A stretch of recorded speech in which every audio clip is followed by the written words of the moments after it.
मेरे प्यारे देशवासियों, नमस्कार। आज पूरा देश आतंकवाद के खिलाफ एकजुट है, आक्रोश से भरा हुआ है, संकल्पबद्ध है। आज हर भारतीय का यही संकल्प है, हमें आतंकवाद को खत्म करना ही है। साथियों, ऑपरेशन सिंदूर के दौरान हमारी सेनाओं ने जो पराक्रम दिखाया है, उसने हर हिंदुस्तानी का सिर ऊंचा कर दिया है। जिस प्रिसिजन के साथ, जिस सटीकता के साथ हमारी सेनाओं ने सीमा पार के आतंकवादी ठिकानों को ध्वस्त किया, वो अद्भुत है। ऑपरेशन सिंदूर ने दुनिया भर में आतंक के खिलाफ लड़ाई को नया विश्वास और उत्साह दिया है। साथियों, ऑपरेशन सिंदूर सिर्फ एक सैन्य मिशन नहीं है, ये हमारे संकल्प, साहस और बदलते भारत की तस्वीर है। और इस तस्वीर ने पूरे देश को देशभक्ति के भावों से भर दिया है, तिरंगे में रंग दिया है। आपने देखा होगा, देश के कई शहरों में, गांवों में, छोटे छोटे कस्बों में तिरंगा यात्राएं निकाली गई। हजारों लोग हाथों में तिरंगा लेकर देश की सेना, उसके प्रति वंदन अभिनंदन करने निकल पड़े। कितने ही शहरों में सिविल डिफेंस वॉलंटियर बनने के लिए बड़ी संख्या में युवा एकजुट हो गए। और हमने देखा, चंडीगढ़ के वीडियो तो काफी वायरल हुए थे। सोशल मीडिया पर कविताएं लिखी जा रही थी, संकल्प गीत गाए जा रहे थे, छोटे छोटे बच्चे पेंटिंग्स बना रहे थे जिनमें बड़े संदेश छुपे थे। मैं अभी 3 दिन पहले बीकानेर गया था। वहां बच्चों ने मुझे ऐसी ही एक पेंटिंग भेंट की थी। ऑपरेशन सिंदूर ने देश के लोगों को इतना प्रभावित किया है कि कई परिवारों ने इसे अपने जीवन का हिस्सा बना लिया है। बिहार के कटिहार में, यूपी के कुशीनगर में और भी कई शहरों में उस दौरान जन्म लेने वाले बच्चों का नाम सिंदूर रखा गया है। साथियों, हमारे जवानों ने आतंक के अड्डों को तबाह किया। यह उनका अदम्य साहस था और उसमें शामिल थी भारत में बने हथियारों, उपकरणों और टेक्नोलॉजी की ताकत। उसमें आत्मनिर्भर भारत का संकल्प भी था। हमारे इंजीनियर्स, हमारे तकनीशियन, हर किसी का पसीना इस विजय में शामिल है। इस अभियान के बाद पूरे देश में वोकल फॉर लोकल को लेकर एक नई ऊर्जा दिख रही है। कई बातें मन को छू जाती है। एक माँ बाप ने कहा, अब हम अपने बच्चों के लिए सिर्फ भारत में बने खिलौने ही लेंगे। देशभक्ति की शुरुआत बचपन से होगी। कुछ परिवारों ने शपथ ली है, हम अपनी अगली छुट्टियां देश के किसी खूबसूरत जगह में ही बिताएंगे। कई युवाओं ने मेड इन इंडिया का संकल्प लिया है, वो देश में ही शादी करेंगे। किसी ने ये भी कहा है, अब जो भी गिफ्ट देंगे वह किसी भारतीय शिल्पकार के हाथों से बना होगा। साथियों, यही तो है भारत की असली ताकत, जन मन का जुड़ाव, जन भागीदारी। मैं आप सबसे भी आग्रह करता हूं, आइए इस अवसर पर एक संकल्प लें। हम अपने जीवन में जहां भी संभव हो, देश में बनी चीजों को प्राथमिकता देंगे। यह सिर्फ आर्थिक आत्मनिर्भरता की बात नहीं है, यह राष्ट्र के निर्माण में भागीदारी का भाव है। हमारा एक कदम भारत की प्रगति में बहुत बड़ा योगदान बन सकता है। साथियों, बस से कहीं आना जाना कितनी सामान्य बात है। लेकिन मैं आपको एक ऐसे गांव के बारे में बताना चाहता हूं जहां पहली बार एक बस पहुंची। इस दिन का वहां के लोग वर्षों से इंतजार कर रहे थे और जब गांव में पहली बार बस पहुंची तो लोगों ने ढोल नगाड़े बजाकर उसका स्वागत किया। बस को देखकर लोगों की खुशी का ठिकाना नहीं था। गांव में पक्की सड़क थी, लोगों को जरूरत थी, लेकिन पहले कभी यहां बस नहीं चल पाई थी। क्यों? क्योंकि ये गांव माओवादी हिंसा से प्रभावित था। यह जगह है महाराष्ट्र के गढ़चिरौली जिले में और इस गांव का नाम है काटेजरी। काटेजरी में आए इस परिवर्तन को आसपास के पूरे क्षेत्र में महसूस किया जा रहा है। अब यहां हालात तेजी से सामान्य हो रहे हैं। माओवाद के खिलाफ सामूहिक लड़ाई से अब ऐसे क्षेत्रों तक भी बुनियादी सुविधाएं पहुंचने लगी हैं। गांव के लोगों का कहना है कि बस के आने से उन लोगों का जीवन बहुत आसान हो जाएगा। साथियों, मन की बात में हम छत्तीसगढ़ में हुए बस्तर ओलंपिक और माओवाद प्रभावित क्षेत्रों में साइंस लैब पर चर्चा कर चुके हैं। यहाँ के बच्चों में साइंस का पैशन है। वो स्पोर्ट्स में भी कमाल कर रहे हैं। ऐसे प्रयासों से पता चलता है कि इन इलाकों में रहने वाले लोग कितने साहसी होते हैं।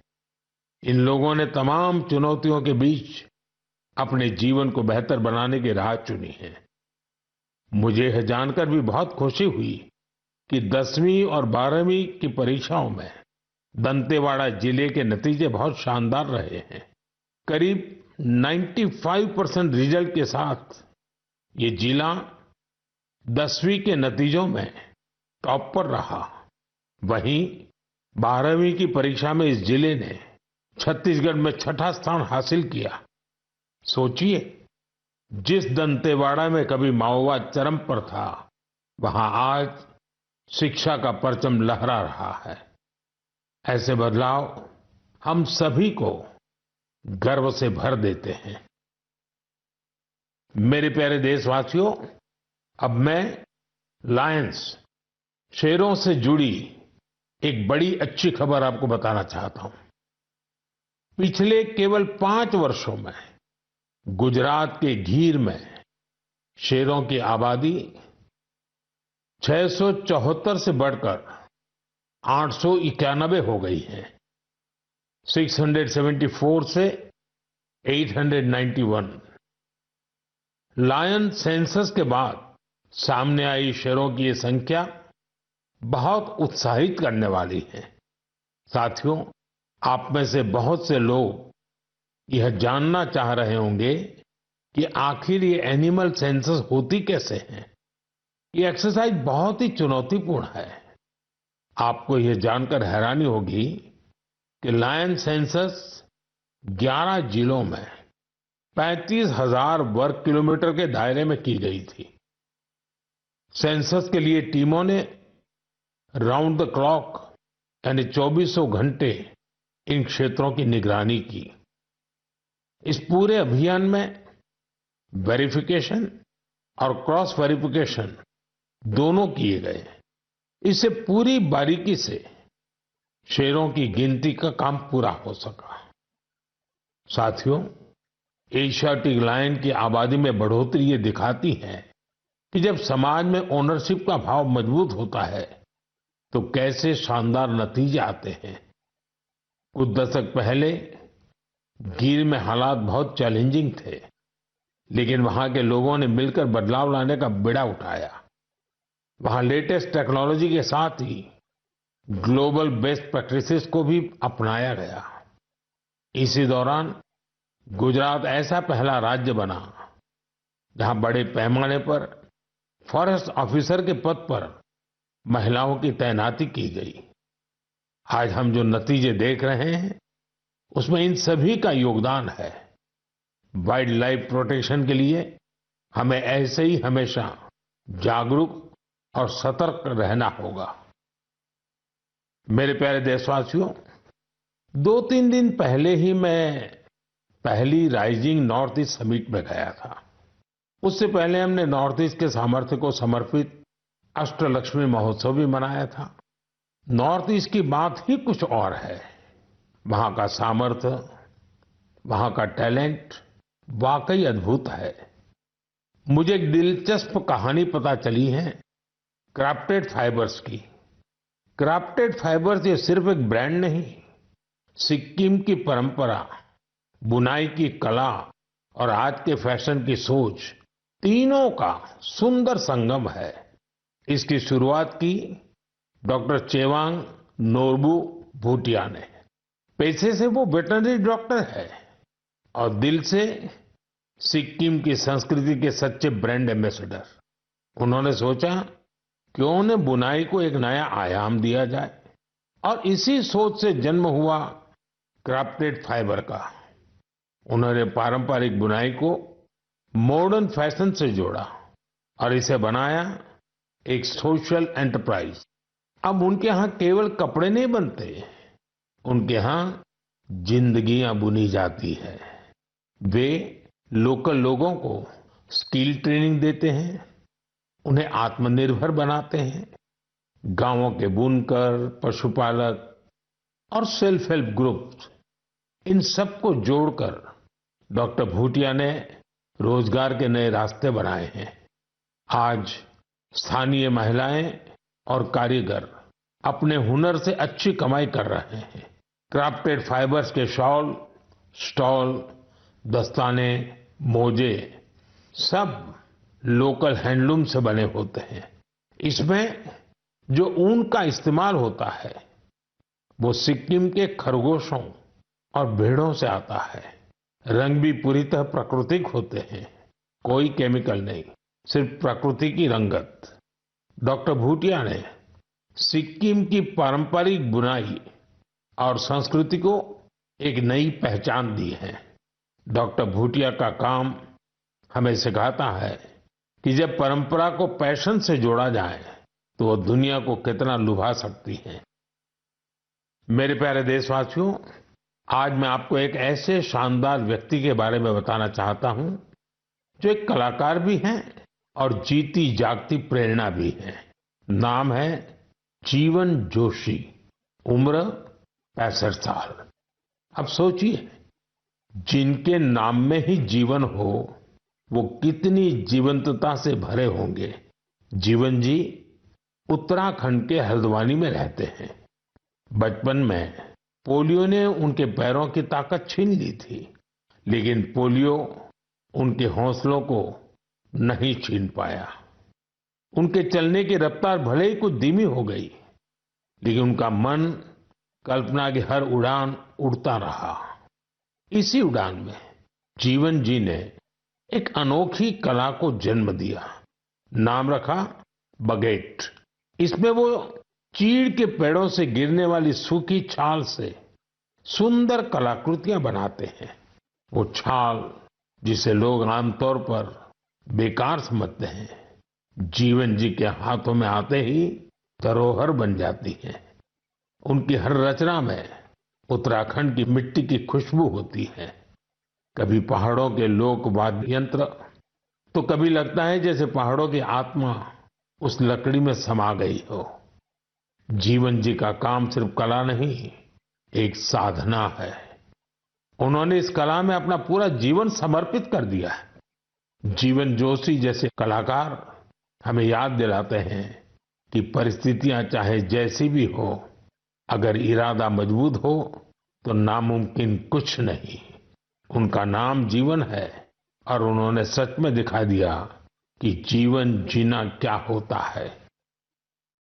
मेरे प्यारे देशवासियों, आज कई ऐसी महिलाएं हैं जो खेतों के साथ ही अब आसमान की ऊंचाइयों पर काम कर रही हैं। जी हां, आपने सही सुना। अब गांव की महिलाएं ड्रोन दीदी बनकर ड्रोन उड़ा रही हैं और उससे खेती में नई क्रांति ला रही है।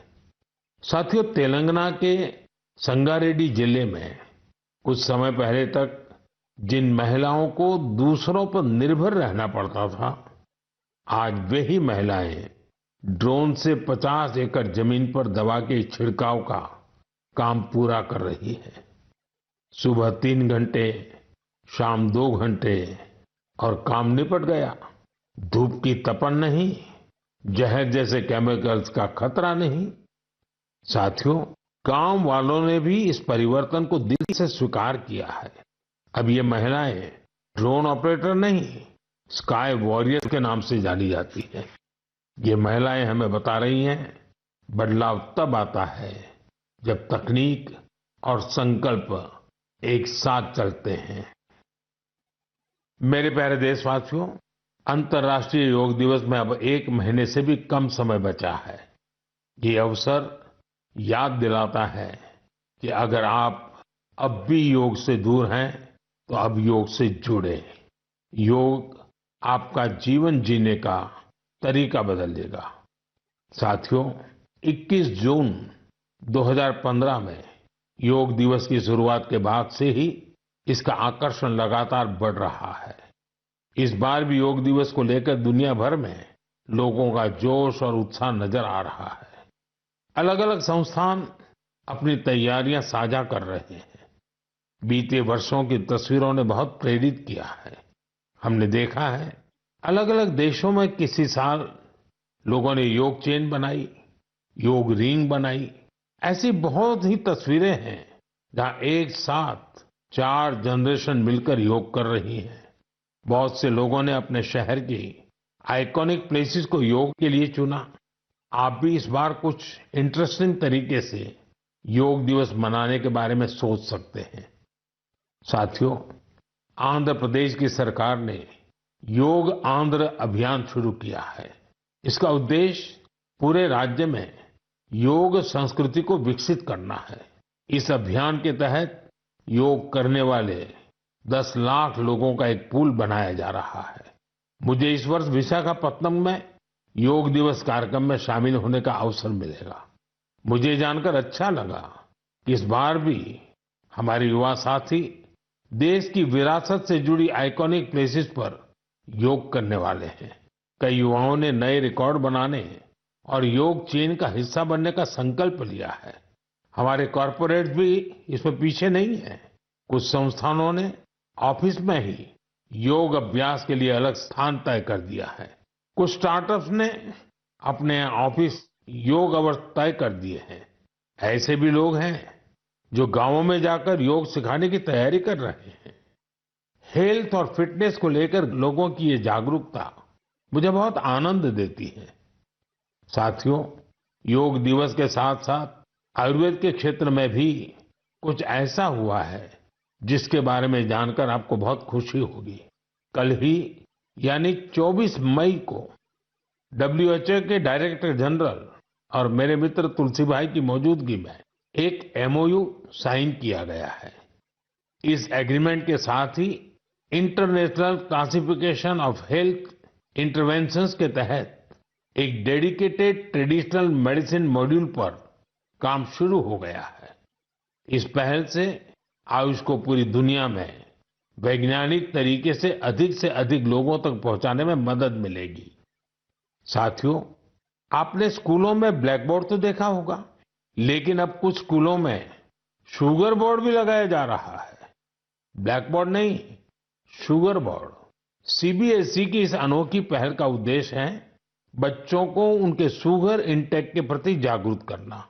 कितनी चीनी लेनी चाहिए और कितनी चीनी खाई जा रही है, ये जानकर बच्चे खुद से ही हेल्दी विकल्प चुनने लगे हैं। ये एक अनोखा प्रयास है और इसका असर भी बड़ा पॉजिटिव होगा। बचपन से ही स्वस्थ जीवन शैली की आदतें डालने में ये काफी मददगार साबित हो सकता है। कई अभिभावकों ने इसे सराहा है और मेरा मानना है ऐसी पहल दफ्तरों, कैंटीनों और संस्थानों में भी होनी चाहिए। आखिरकार सेहत है तो सब कुछ है। फिट इंडिया ही स्ट्रांग इंडिया की नींव है। मेरे प्यारे देशवासियों, स्वच्छ भारत की बात हो और मन की बात के श्रोता पीछे रहें, ऐसा कैसे हो सकता है भला? मुझे पूरा विश्वास है कि आप सब अपने अपने स्तर पर इस अभियान को मजबूती दे रहे हैं, लेकिन आज मैं आपको एक ऐसी मिसाल के बारे में बताना चाहता हूं जहां स्वच्छता के संकल्प ने पहाड़ जैसी चुनौतियों को भी मात दे दी। आप सोचिए, कोई व्यक्ति बर्फीली पहाड़ियों पर चढ़ाई कर रहा हो, जहां सांस लेना मुश्किल हो, कदम कदम पर जान को खतरा हो, और फिर भी वो व्यक्ति वहां सफाई में जुटा हो। ऐसा ही कुछ किया है हमारी आईटीबीपी की टीमों के सदस्यों ने। ये टीम माउंट मकालू जैसे विश्व की सबसे कठिन चोटी पर चढ़ाई के लिए गई थी। पर साथियों, उन्होंने सिर्फ पर्वतारोहण नहीं किया, उन्होंने अपने लक्ष्य में एक मिशन और जोड़ा, स्वच्छता का। चोटी के पास जो कचरा पड़ा था, उन्होंने उसे हटाने का बीड़ा उठाया। आप कल्पना कीजिए, 150 किलो से ज्यादा नॉन बायोडिग्रेडेबल वेस्ट इस टीम के सदस्य अपने साथ नीचे लाए। इतनी ऊंचाई पर सफाई करना कोई आसान काम नहीं है, लेकिन यह दिखाता है कि जहां संकल्प होता है, वहां रास्ते अपने आप बन जाते हैं। साथियों, इसी से जुड़ा एक और जरूरी विषय है पेपर वेस्ट और रिसाइकलिंग। हमारे घरों और दफ्तरों में हर दिन बहुत सारा पेपर वेस्ट निकलता है। शायद हम इसे सामान्य मानते हैं, लेकिन आपको जानकर हैरानी होगी, देश के लैंडफिल वेस्ट का लगभग एक चौथाई हिस्सा कागज से जुड़ा होता है। आज जरूरत है हर व्यक्ति इस दिशा में जरूर सोचे। मुझे जानकर अच्छा लगा कि भारत के कई स्टार्टअप्स इस सेक्टर में शानदार काम कर रहे हैं। विशाखापत्तनम, गुरुग्राम ऐसे कई शहरों में कई स्टार्टअप पेपर रिसाइकलिंग के इनोवेटिव तरीके अपना रहे हैं। कोई रिसाइकल पेपर से पैकेजिंग बोर्ड बना रहा है, कोई डिजिटल तरीकों से न्यूज़पेपर रिसाइकलिंग को आसान बना रहा है। जालना जैसे शहरों में कुछ स्टार्टअप 100% रिसाइकल मटेरियल से पैकेजिंग रोल और पेपर कोर बना रहे हैं। आप ये भी जानकर प्रेरित होंगे, 1 टन कागज की रिसाइकलिंग से 17 पेड़ कटने से बचते हैं और हजारों लीटर पानी की बचत होती है। अब सोचिए, जब पर्वतारोही इतने कठिन हालत में कचरा वापस ला सकते हैं, तो हमें भी अपने घर या दफ्तर में पेपर को अलग करके रिसाइकलिंग में अपना योगदान जरूर देना चाहिए। जब देश का हर नागरिक ये सोचेगा कि देश के लिए मैं क्या बेहतर कर सकता हूं, तभी मिलकर हम बड़ा परिवर्तन ला सकते हैं। साथियों, बीते दिनों खेलो इंडिया गेम्स की बड़ी धूम रही। खेलो इंडिया के दौरान बिहार के 5 शहरों ने मेजबानी की थी। वहां अलग अलग कैटेगरी के मैच हुए थे। पूरे भारत से वहां पहुंचे एथलीट्स की संख्या 5,000 से भी ज्यादा थी। इन एथलीट्स ने बिहार की स्पोर्टिंग स्पिरिट की, बिहार के लोगों से मिली आत्मीयता की बड़ी तारीफ की है। साथियों, बिहार की धरती बहुत खास है। इस आयोजन में यहाँ कई यूनिक चीजें हुई हैं। खेलो इंडिया यूथ गेम्स का ये पहला आयोजन था जो ओलंपिक चैनल के जरिए दुनिया भर में पहुंचा। पूरे विश्व के लोगों ने हमारे युवा खिलाड़ियों की प्रतिभा को देखा और सराहा। मैं सभी पदक विजेताओं, विशेषकर टॉप के 3 विनर्स महाराष्ट्र, हरियाणा और राजस्थान को बधाई देता हूं। साथियों, इस बार खेलो इंडिया में कुल 26 रिकॉर्ड बने। वेट लिफ्टिंग स्पर्धाओं में महाराष्ट्र की अस्मिता धोने, ओडिशा के हर्षवर्धन साहू और उत्तर प्रदेश के तुषार चौधरी के शानदार प्रदर्शन ने सबका दिल जीत लिया। वहीं महाराष्ट्र के साईराज परदेशी ने तो 3 रिकॉर्ड बना डाले। एथलेटिक्स में उत्तर प्रदेश के कादिर खान और शेख जिशान और राजस्थान के हंसराज ने शानदार प्रदर्शन किया। इस बार बिहार ने भी 36 मेडल्स अपने नाम किए। साथियों, जो खेलता है वही खिलता है। यंग स्पोर्टिंग टैलेंट के लिए टूर्नामेंट बहुत मायने रखता है। इस तरह के आयोजन भारतीय खेलों के भविष्य को और संवारने वाले हैं। मेरे प्यारे देशवासियों, 20 मई को वर्ल्ड बी डे मनाया गया, यानी एक ऐसा दिन जो हमें याद दिलाता है कि शहद सिर्फ मिठास नहीं, बल्कि सेहत, स्वरोजगार और आत्मनिर्भरता की मिसाल भी है। पिछले 11 वर्षों में मधुमक्खी पालन में भारत में एक स्वीट रिवॉल्यूशन हुआ है। आज से 10-11 साल पहले भारत में शहद उत्पादन एक साल में करीब 70-75 हजार मैट्रिक टन होता था। आज ये बढ़कर करीब करीब 1.25 लाख मैट्रिक टन के आसपास हो गया है, यानी शहद उत्पादन में करीब 60% की बढ़ोतरी हुई है। हम हनी प्रोडक्शन और एक्सपोर्ट में दुनिया के अग्रणी देशों में आ चुके हैं। साथियों, इस पॉजिटिव इम्पैक्ट में राष्ट्रीय मधुमक्खी पालन और शहद मिशन की बड़ी भूमिका है। इसके तहत मधुमक्खी पालन से जुड़े हजारों किसानों को ट्रेनिंग दी गई, उपकरण दिए गए और बाजार तक उनकी सीधी पहुंच बनाई गई। साथियों, ये बदलाव सिर्फ आंकड़ों में नहीं दिखता, ये गांव की जमीन पर भी साफ नजर आता है। छत्तीसगढ़ के कोरिया जिले का एक उदाहरण है। यहाँ आदिवासी किसानों ने सोन हनी नाम से एक शुद्ध जैविक शहद ब्रांड बनाया है। आज वह शहद जैम समेत अनेक ऑनलाइन पोर्टल पर बिक रहा है। यानी गांव की मेहनत अब ग्लोबल हो रही है। इसी तरह उत्तर प्रदेश, गुजरात, जम्मू कश्मीर, पश्चिम बंगाल और अरुणाचल प्रदेश में हजारों महिलाएं और युवा अब हनी उद्यमी बन चुके हैं। साथियों, और अब शहद की केवल मात्रा नहीं, उसकी शुद्धता पर भी काम हो रहा है। कुछ स्टार्टअप अब एआई और डिजिटल टेक्नोलॉजी से शहद की गुणवत्ता को प्रमाणित कर रहे हैं। आप अगली बार जब भी शहद खरीदें तो इन हनी उद्यमियों द्वारा बनाए गए शहद को जरूर आजमाएं। कोशिश करें कि किसी लोकल किसान से, किसी महिला उद्यमी से भी शहद खरीदें, क्योंकि उस हर बूंद में स्वाद ही नहीं, भारत की मेहनत और उम्मीदें घुली होती हैं। शहद की ये मिठास आत्मनिर्भर भारत का स्वाद है। साथियों, जब हम शहद से जुड़े देशों के प्रयासों की बात कर रहे हैं, तो मैं आपको एक और पहल के बारे में बताना चाहता हूं। ये हमें याद दिलाती है कि हनी बीज की सुरक्षा सिर्फ पर्यावरण की नहीं, हमारी खेती और फ्यूचर जनरेशन की भी जिम्मेदारी है। ये उदाहरण है पुणे शहर का, जहां एक हाउसिंग सोसाइटी में मधुमक्खियों का एक छत्ता हटाया गया। शायद सुरक्षा के कारण या डर की वजह से, लेकिन इस घटना ने किसी को कुछ सोचने पर मजबूर कर दिया। अमित नाम के एक युवा ने तय किया कि बीज को हटाना नहीं, उन्हें बचाना चाहिए। उन्होंने खुद सीखा, मधुमक्खियों पर सर्च की और दूसरों को भी जोड़ना शुरू किया।